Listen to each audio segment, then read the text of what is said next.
commencement était le sombre, l'infini. Un espace noir à perte de vue. Un espace vide, sans limite. Au commencement était le sombre, l'infini. Un espace noir à perte de vue. Un espace vide, sans limite. Infini, Un espace vide. Sans limite. vide, Un espace vide. Un espace. Vide. un espace noir à perte de vue. Vide. Au commencement était le sombre, Infini. Un espace vide. Un espace vide de toute trace. de tout passage. De toute empreinte. Sombre. Et dans ce sombre, Dans ce vide, Cet infini. un bruit, un son. Un cri. et ce bruit Ce son Ce cri. grandit, grossit. s'élargit, Pour former une masse. une entité, Une forme. De cette forme, un mouvement. mouvement de corps, mouvement de voix, mouvement de bras, mouvement de pas, Forme de visage, de bouche, d'yeux, de lèvres, de dents, de nez. Et de ses bouches et de ses lèvres est sorti un nouveau souffle. un souffle rauque, lent, Souffle rauque qui devint respiration. Et sur cette respiration s'est ajouté s'est superposé, Un son grave, lourd. un cri. un cri nouveau qui s'est mêlé à la masse, l'entité, la forme de mouvement, Un nouveau cri. un nouveau son, De nouveaux bruits.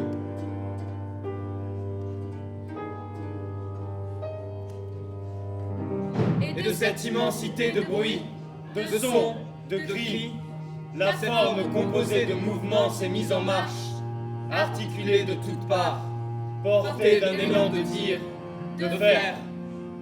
cette forme composée d'individus, ces individus qui composaient la forme, c'était le rassemblement de dizaines, de centaines de pensées. Chaque individu, une multitude de pensées, de rêves, et d'idées.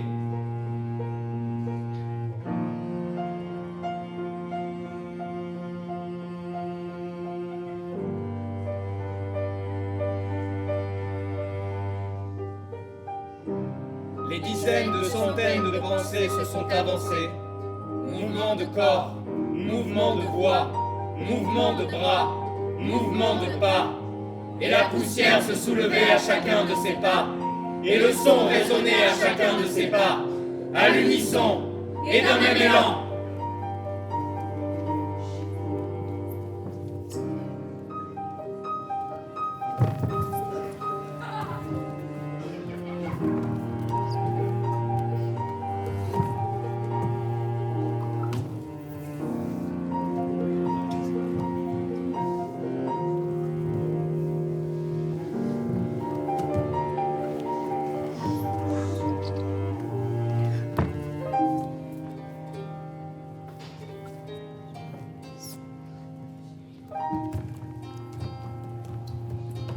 Mais la machine s'est enrayée l'élan s'est brisé, et la forme a trébuché. Cette forme, composée de ces dizaines de centaines de pensées, des dizaines de centaines d'individus. Au trébuchement de la forme, l'union a éclaté. Et les individus se sont retrouvés seuls, isolés, les uns au milieu des autres. Plus de repères, plus d'union, plus d'unité. Il a fallu reconstruire sur les ruines du passé. Mais le passé ne se retrouve pas. L'élan brisé ne s'est pas réparé. L'unité s'est confondue avec l'uniformité. Et l'individu s'est pris au piège.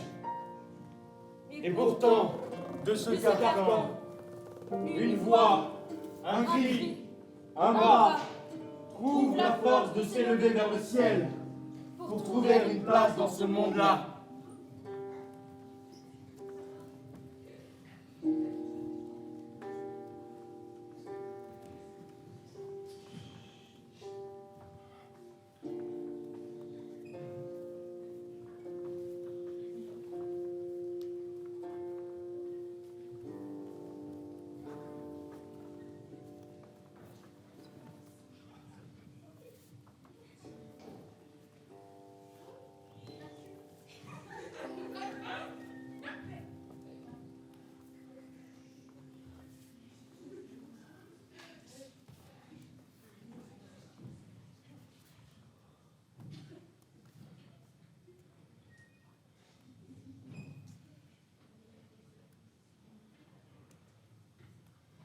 Des milliers d'yeux écarquillés contemplent l'avancée de ce monde qui nous appartient.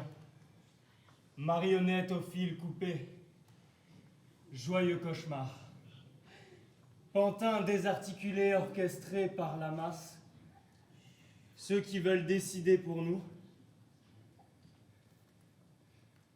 Pour les contrer, une solution. Lutter pour son individualité, sa singularité, aller à contre-courant. Et refuser les clichés, les généralités, pour essayer de trouver sa place. Parfois, je me dis, ça y est, j'y suis, c'est là. J'ai une certitude. La certitude que, ah oui, ça y est, c'est ça, j'ai trouvé. Enfin trouvé. Et puis un matin, je me réveille, et en fait, non.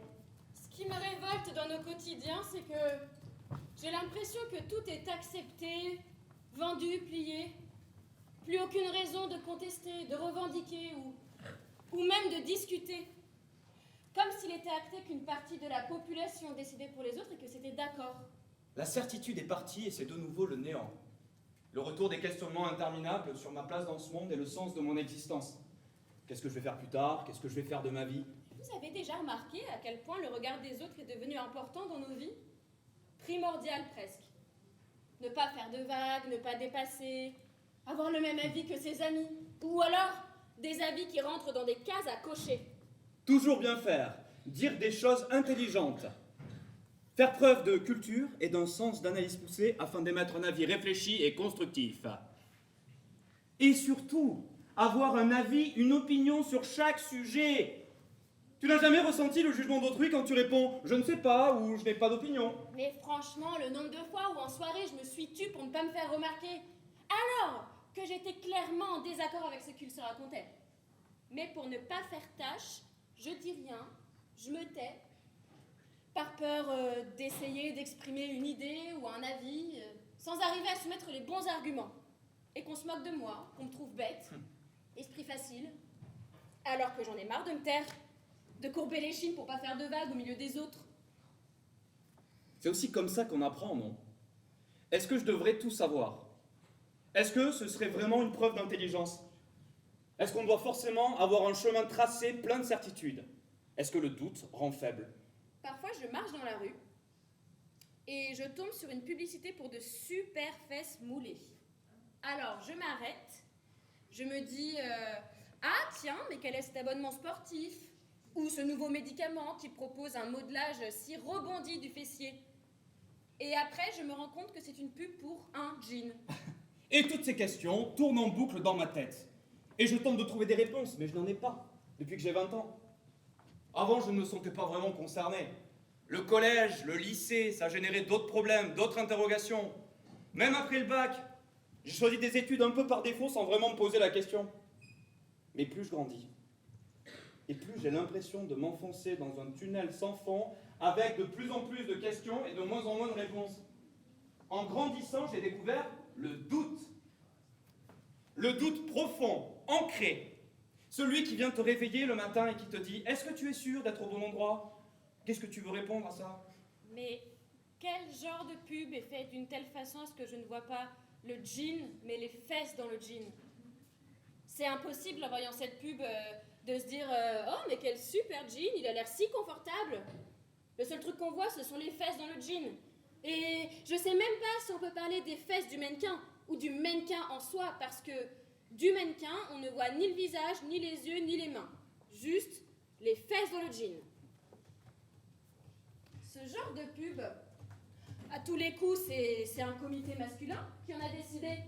Installé bien au calme dans une salle de réunion, les pieds sur la table, à passer en revue des dizaines de photos de fesses pour savoir lesquelles mettre dans ce jean. Et à chaque fois que je pense à ça, à ces mecs dans des bureaux qui décident de nos corps, j'ai tellement de colère qui gronde dans le ventre que j'ai envie de faire.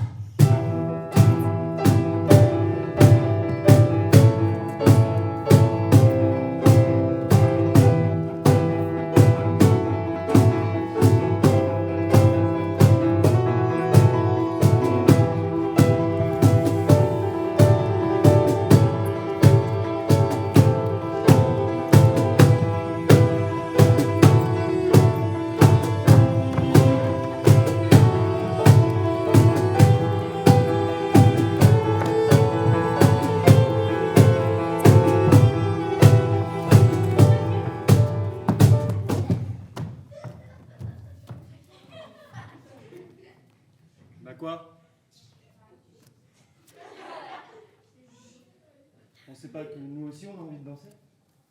Il y a plein de mecs qui voudraient venir danser avec vous. Tu penses pas qu'on pourrait voir les choses autrement? En tant que mec, on subit aussi les stéréotypes et la pression genrée.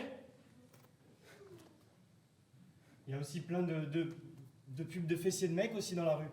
Et les pubs qui vendent les super produits pour avoir des super muscles, Des super abdos. des tablettes de chocolat et tout. Ces pubs qui s'ancrent dans l'imaginaire commun et qui déforment la réalité. Pour être un mec, il faut être fort, viril, musclé, Levé au bas du ventre. avoir un très gros sexe et durer super longtemps au pieu. Le coup de la panne, connais pas? Et que si tu fais pas jouir ta partenaire à chaque fois, tu es un mauvais coup. On a tous déjà entendu ce genre de conneries. On a tous déjà entendu ce genre de conneries. Être un homme fort, viril, qui ramène l'oseille à la maison. La société s'acharne sur les femmes et vous en souffrez, c'est une évidence. Et en tant qu'homme, on est parfois inconsciemment moteur de cette souffrance. Le relais de ces pensées sexistes. Et il faut que ça change drastiquement. Mais je vous jure que vous n'êtes pas les seuls que l'on tente de formater. Moi aussi, j'aimerais qu'on m'accepte comme je suis, à l'antipode de la virilité qui cultive l'idée qu'un homme ne doit pas montrer ses émotions, ses souffrances, ses sentiments, et surtout ne pas pleurer, parce que pleurer, c'est pour les tapettes, les fiottes, les pédés.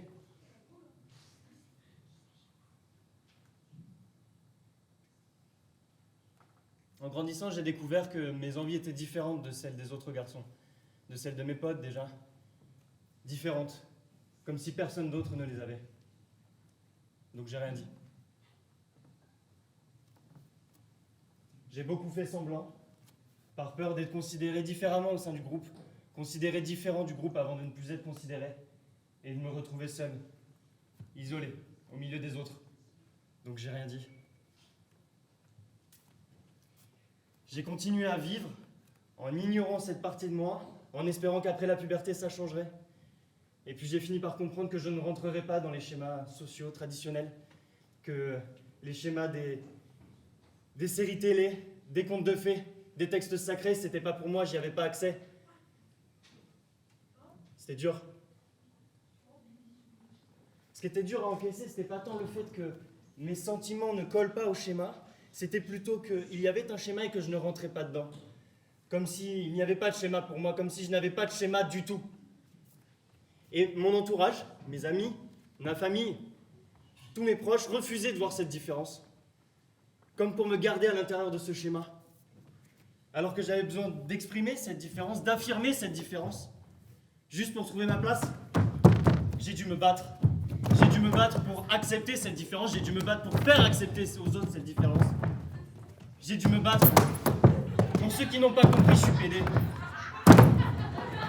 Et là, il faut bien dire que notre société nous aide pas beaucoup à accepter ce genre de différence. Ça vous fait marrer? Moi, ça me révolte. Ça me révolte de voir que dans notre si belle démocratie, des dizaines de centaines de personnes sont prêtes à se battre pour s'opposer aux gens qui devraient pouvoir s'accepter.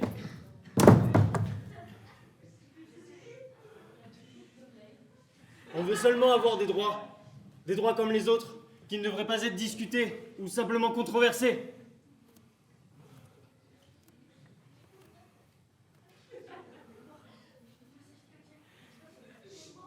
Le mardi 23 avril 2013, la France devient le 9e pays européen à autoriser le mariage homosexuel. Le texte de loi est porté par Christiane Taubira, garde des Sceaux au moment du vote sous le mandat de François Hollande. Faisons le calcul. Le mariage homosexuel est autorisé que depuis 9 ans. 9 ans. Et on croirait être un pays moderne, en avance sur les droits de l'homme. Pourtant, la question a entraîné des dizaines de centaines de personnes à descendre dans la rue pour s'opposer au vote. Et pendant des mois, on a entendu des slogans du style « Un papa, une maman, on ne ment pas aux enfants ». Mais personne ne leur ment à tes enfants. Au contraire, légaliser le mariage homosexuel, c'est enfin reconnaître qu'il existe une autre possibilité, une autre vérité, et que c'est ok. C'est leur ouvrir les yeux sur le fait qu'il existe un autre schéma que celui du couple binaire traditionnel, et que c'est ok. Et que même s'ils ne rentrent pas dans ce schéma, ce n'est pas grave, parce qu'il en existe d'autres, et que si besoin, ils trouveront le leur. Que la différence mettre autant d'énergie à empêcher une partie de la population d'avoir les mêmes droits que les autres? Pourquoi mettre autant d'énergie à empêcher deux personnes de s'aimer? Comment peut-on dire à un enfant que ce qu'il ressent n'est qu'un mensonge? Je refuse que la réalité d'autrui règne sur ma vie. Je refuse que la pensée d'autrui règne sur ma réalité.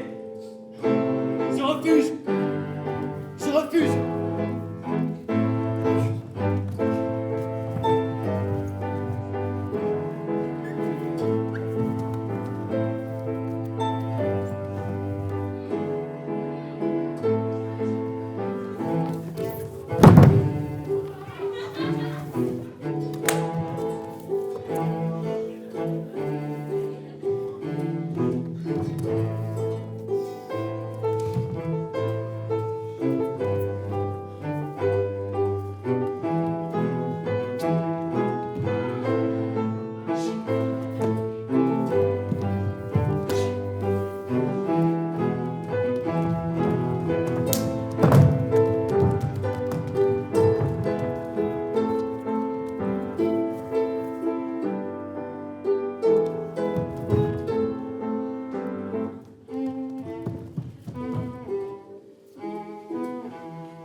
Mon corps, habité de mes rêves, de mes pensées, de mes idées. C'est ce corps que je lève hors du lit chaque matin pour aller rejoindre la foule des rues et des métros et me perdre au milieu de ces gens inconnus. La marée mouvante des corps qui se ruent hors des wagons à Châtelet-Les-Halles, Gare du Nord, République, La Défense, pour aller prendre d'autres wagons, des correspondances ou déferler sur les trottoirs hors des bouches de métro béantes, vertes sur les rues, les boulevards, les avenues. Et mon corps au milieu de ces corps qui suit la foule, emporté par la foule.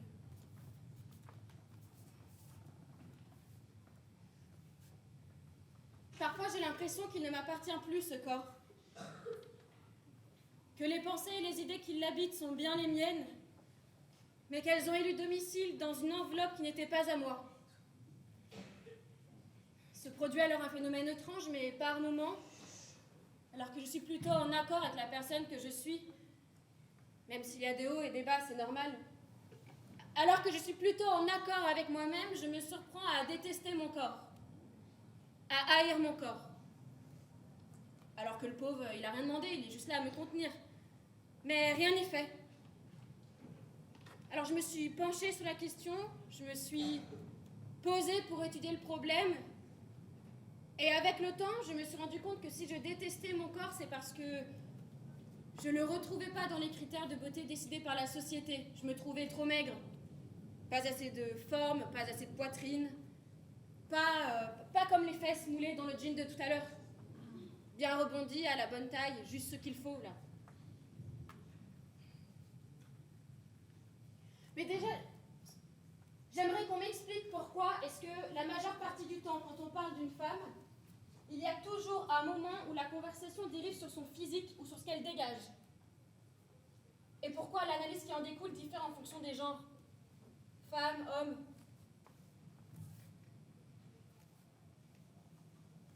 Bon, par exemple, c'est quand même flagrant de constater qu'un homme et une femme ne vieillissent pas de la même manière. Hein? Un homme, quand il vieillit, il devient sexy. On en fait encore des pubs, tout un symbole, tout un fantasme. Les cheveux grisonnants, poivre et sel, comme on dit. Oh là là, mais qu'est-ce qu'il est sexy, Georges Clooney. Ah non, mais c'est vrai qu'il est sexy, hein, Georges Clooney, non? Et puis, on a le droit, on a tout à fait le droit de trouver ses petites pattes d'oie au coin des yeux, ses tempes grisonnantes et son sourire sexy. C'est pas ça le problème. Le problème, c'est la différence de traitement. Parce que pour une femme déjà, on dit pas les cheveux poivre et sel. On dit les racines. Et puis on cache tout ça par de la teinture.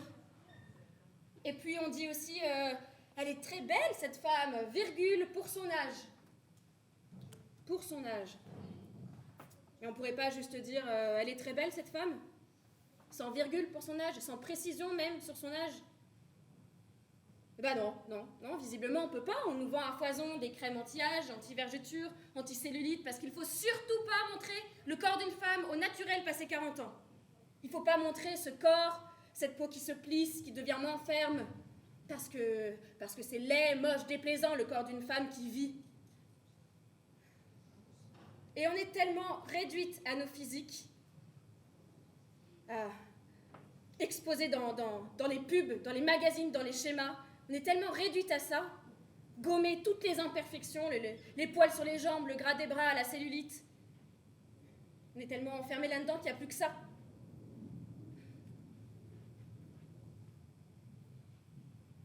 Moi, par exemple, je sais que je corresponds à ces schémas. Voilà. J'ai bien conscience que d'un point de vue extérieur, je corresponds à ces schémas, taille 34, filiforme, techniquement, il n'y a pas de problème. Sauf que je compte plus le nombre de fois où au lycée, on m'a pas demandé si j'étais anorexique. Sans se demander si c'était pas violent comme question. Parce que l'anorexie, c'est une maladie. C'est une vraie maladie qui provient de ces dictates. C'est une maladie qui est dure à vivre. C'est pas anodin de poser cette question-là comme ça. Et puis va essayer de grandir après et de te construire en sachant que même si tu renvoies à l'apparence des modèles de Vogue, il y a toujours un truc qui va pas. On est toujours trop maigre, toujours trop grosse, jamais comme il faut. Et puis moi, des complexes, j'en ai.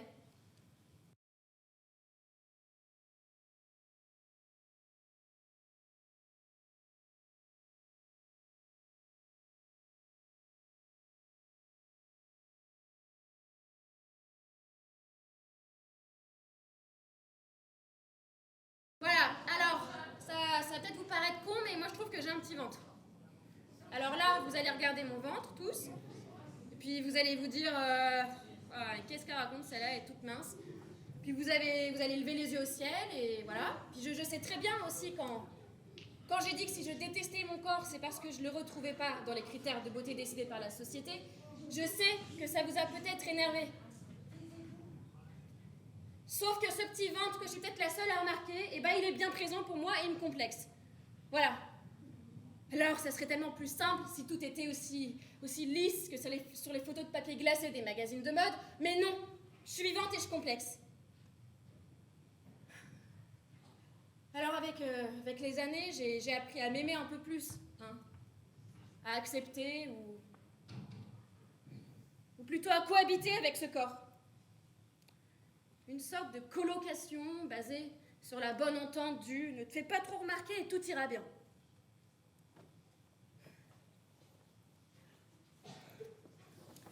Mais c'est fini tout ça. Je supporte plus d'essayer de me faire toute petite, discrète pour qu'on ne me remarque pas trop. Qu'est-ce qui serait si grave si on venait à me remarquer? Hein? Qu'est-ce qui serait si grave si on venait à me regarder comme on me regarde maintenant? Serait-ce si grave si le vernis venait à se fissurer? Est-ce qu'on ne peut pas être une femme forte si le vernis craquelle ou fissure de temps en temps? Et n'est-elle pas ridicule d'ailleurs dépasser cette idée de femme forte qui vit en opposition à la faiblesse? Ah, forte! Il faut être forte et intelligente parce que déjà tu es une femme, tu pars désavantagée, dominée. Il y a toujours un rapport de domination avec un interlocuteur. Là, maintenant, d'ailleurs, fatalement, je te domine. Je suis le dominant parce que tu es une femme, tu es désavantagée, tu auras 2 fois plus de chemin à faire et ce n'est même pas dit que tu arriveras à tes fins.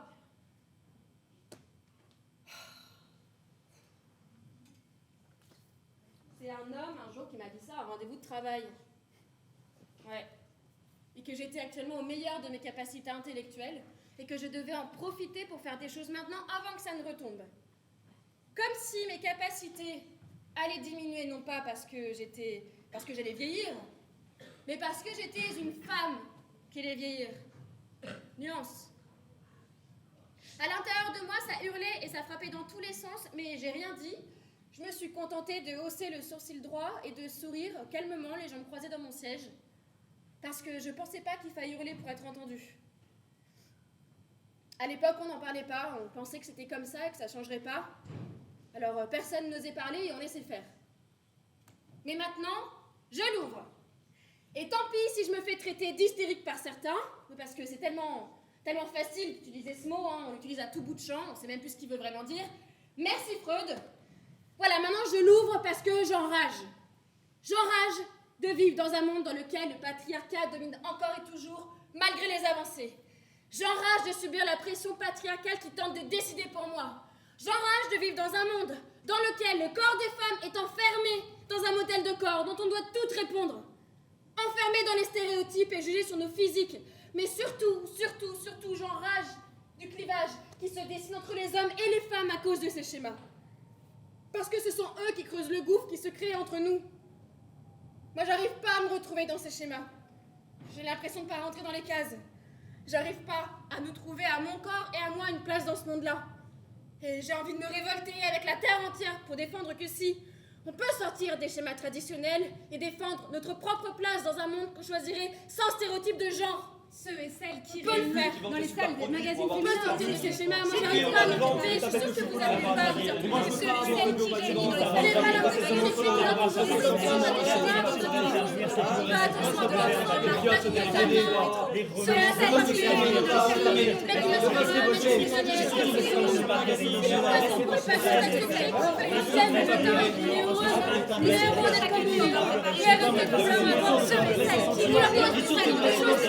Restez dans ce chemin. Restez dans ce chemin. La envie des oreilles salées.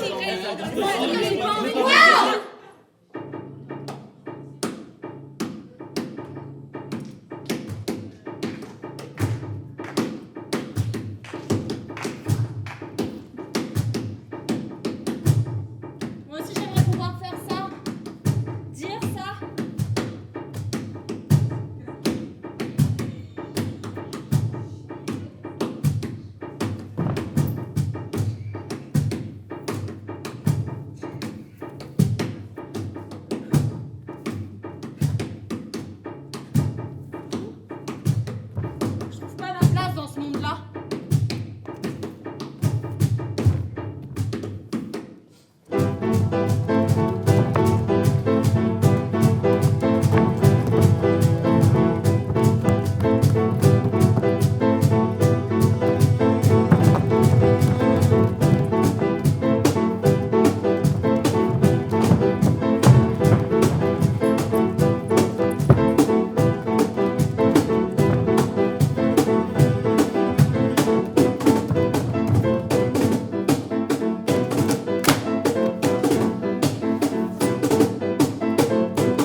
renverser l'ordre, inverser les codes, oser désobéir, désobéir aux normes, aux règles, ne plus se contenter des phrases comme « Il ne tient qu'à toi de changer de voie, tu es jeune, tu as le temps, il n'est jamais trop tard, tout est possible. »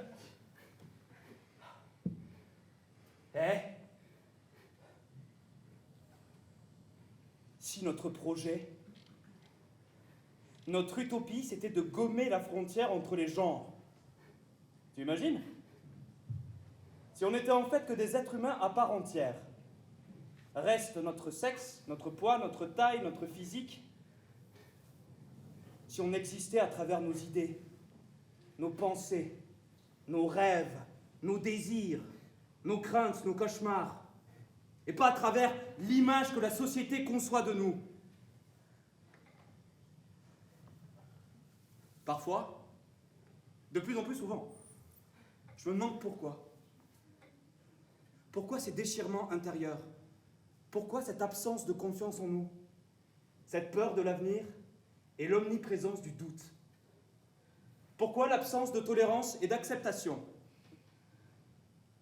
Pourquoi on n'est pas capable de se dire que, certes, la manière dont sont ou vivent certains autres humains est différente de notre mode de fonctionnement, de nos pensées ou notre conception de la vie. Mais que ça ne vaut pas la peine de chercher à brimer cette différence, à la faire taire. Que cette différence, justement, c'est ce qui enrichit notre monde. Un monde uniforme, où tout est semblable, ce serait d'un ennui, d'un banal, affligeant. Un monde où tous seraient pareils. Et où désillusionnés de cette uniformité, plus personne ne se regarderait. Est-ce vraiment ce à quoi on tend, ce vers quoi on a envie d'aller? N'a-t-on pas envie, au contraire, de permettre à nos originalités de refaire surface? Mais comment déconstruire ce qui est ancré depuis des années? Désobéir à cet ordre installé? Toutes ces questions qui nous taraudent, qui résonnent dans nos têtes, qui ricochent entre nous. Toutes ces questions sans réponse, ou plutôt en attente de réponse. Toujours besoin de courir 1000 projets à la fois, ne jamais se sentir vide. Chercher du travail, la peur de manquer. La peur du chômage, de ne plus être demandé, sollicité. Le désir de grimper les échelons plus vite que les autres. Dans ce qui devient un souci de rentabilité. Être productif Efficace. Se faire remarquer. Laisser ses coordonnées. et espérer être rappelé. Et à force de courir après les projets, les jobs, les entretiens, les rendez-vous, ne plus voir ceux qui nous entourent. On est tellement pris dans les rouages, c'est tellement ancré en nous, que c'en est presque un réflexe. Être le meilleur, faire celui qui réussit le mieux. Alors qu'au fond, ce n'est même pas un besoin personnel. C'est comme instinctivement pour répondre à des codes.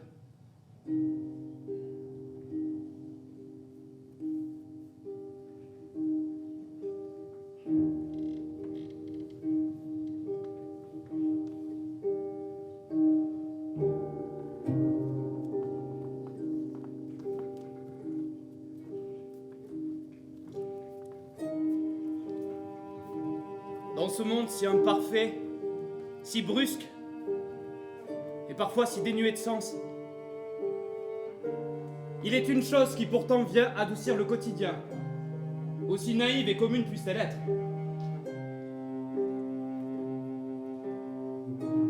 Vois-tu, ce moment de répit qui se loge juste entre le sommeil et le réveil, ces quelques secondes là, qui n'appartiennent qu'à toi, avant que la réalité ne refasse surface.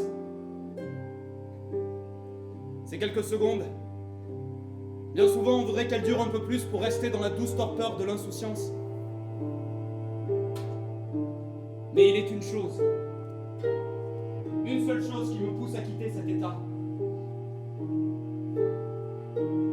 C'est la perspective de ton visage quand je tourne la tête sur l'oreiller et de ton corps endormi de l'autre côté du lit, derrière la frontière invisible de la moitié du matelas.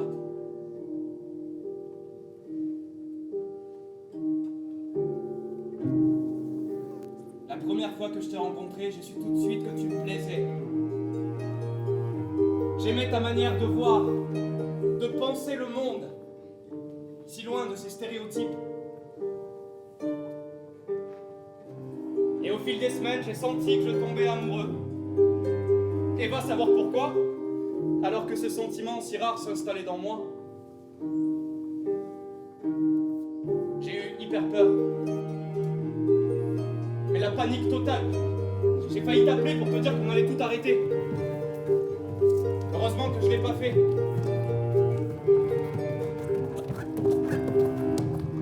Plus tard, j'ai compris que ce qui m'avait fait si peur au point d'éclipser les symptômes de l'amour, c'était que j'allais m'ouvrir à toi comme je l'avais jamais fait auparavant. Que tu allais fatalement être la première personne à entrer dans mon intimité. Que tu allais voir mes failles les plus profondes, mes faiblesses, mes peurs, mes défauts. Et qu'il allait falloir un courage au-delà de tout pour te laisser prendre cette place-là. Parce que je prenais le risque de te laisser m'aimer, et tu allais me laisser t'aimer. Ces promesses silencieuses qu'on se fait quand on commence une histoire. Quand on se dit sans un mot qu'on accepte de prendre le risque. Le risque de s'aimer, mais aussi le risque de ne plus s'aimer. Le risque de se perdre et de devoir tout recommencer.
Tenter, lutter, essayer, échouer, persévérer, mais rester fidèle à soi-même, à ses convictions, prendre le risque à bras le corps, embrasser l'échec et le pavé, tenir tête à la catastrophe, trouver une bonne raison de dire oui et accepter qu'on nous réponde non. On n'est jamais très élégant quand on prend des risques. Citation ça rimerait de ne pas risquer, de passer sa vie à attendre que les choses se fassent ternes. Ne pas provoquer son destin, ne pas se battre pour ses convictions, pour ce en quoi on croit. Je n'ai pas l'âge de renoncer. On n'est pas comme ces vieux moralisateurs qui savent tout et ont déjà tout vu. Si ce n'est pas aujourd'hui et maintenant, alors quand? Se contenter d'être gentiment bousculé, sans façon. Cette musique qui résonne, les basses qui résonnent, qui montent en toi, et danser, envie de faire tout passer. Il n'y a plus rien que ton corps, et cette vie qui va dans tes veines. J'ai enfoui en moi un désir fou, imprévisible et sauvage de vie, d'amour, de sensualité, de tendresse, de découverte. Ces moments-là où le regard des autres n'a plus d'importance, où seul compte ce désir, et la musique qui grossit en toi, qui fait vibrer tout ton corps. Alors tu lâches prise. Personne ne regarde, c'est juste toi. De toi à toi, les yeux fermés. Arrêtez d'écouter cette rumeur. N'entendre plus que la musique et les mouvements qui jaillissent et le cœur qui bat, prêt à éclater. Ces sentiments qui les ferment, des émotions comme tu n'en as jamais laissé arriver. Tu débordes, mais tu vis. Tu débordes de ce désir fou, imprévisible et sauvage de vivre comme on l'entend, selon nos codes, nos règles, nos lois.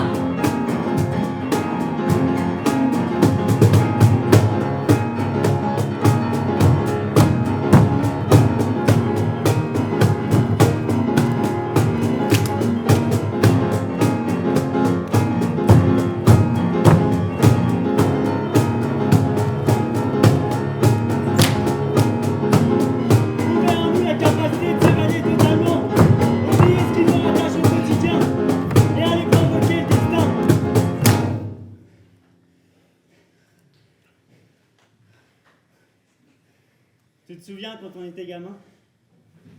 Il y avait de la neige à Noël. Pas la gadoue flotteuse qu'on a en ville maintenant. De la vraie neige. Et pas 3 cm, hein? Des paquets de neige. J'ai souvenir d'après-midi d'hiver au jardin, où on ne rentrait que quand la nuit tombait. Et que les parents nous rappelaient.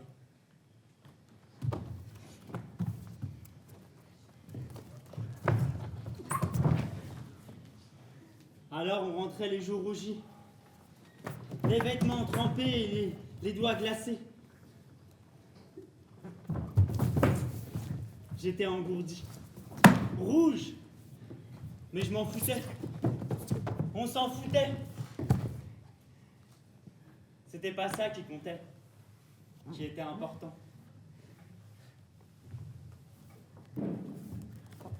On vivait. Simplement. On vivait l'instant présent.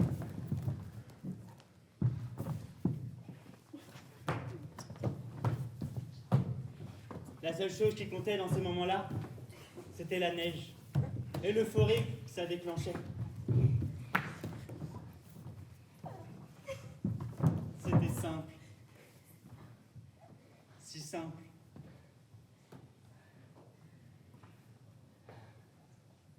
Ça fait combien de temps qu'on n'a pas vécu sans se poser 1000 questions? Qu'on n'a pas profité? Hein?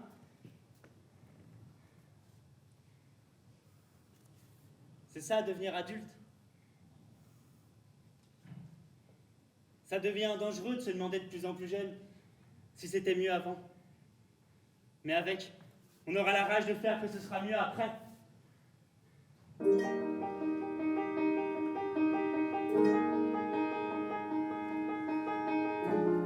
Résiste aussi fort que ton corps te le dit. Résiste aussi fort que ton corps te l'ordonne. Sens la vie qui enfle et qui déborde. Nous prenons part. Nous sommes le changement. Nous ne saurons jamais comment vivre, mais nous émettrons toutes nos forces pour que notre dernier